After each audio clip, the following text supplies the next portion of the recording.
Thank you for joining us in the Yetter Solutions Center. Our Solutions Center videos discuss, explore, and evaluate the latest Yetter innovations while tackling the tough agronomy issues our industry faces. Hi, I'm Alex Rubush with Yetter Farm Equipment. We've been getting a lot of phone calls over how to install the twister closing wheels and where should we have them set at. So we kind of just want to go through step by step the process to get them installed. What you need, you can get the manual, which goes over this in pretty good detail, is available on our website. Outside of that, about the only tools you're going to need is a 15/16 impact and wrench. So we'll get started.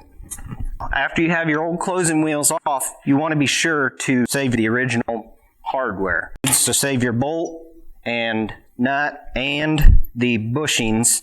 There should be a bushing and a washer on a John Deere row unit that comes with the stock hardware.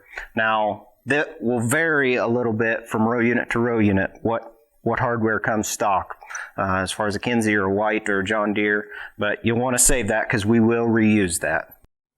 So now that you've got your other closing wheels taken off, it's time to install the twisters. The one thing I want to reference is that there is a left-handed and a right-handed wheel, and there is a indicator or a stamp right on the tooth of the wheel that says L, or the other side is R. Those obviously, the L goes on the left-handed side, R goes on the right-handed side. Whether the L or the R is facing in or facing out doesn't really matter as long as you got the left-handed wheel on the left side, right-handed on the right side. So we'll start by reusing our original bushing and flat washer, and the kit comes with additional washers. So for this particular application, we'll need 2 additional washers. We'll get these mounted up.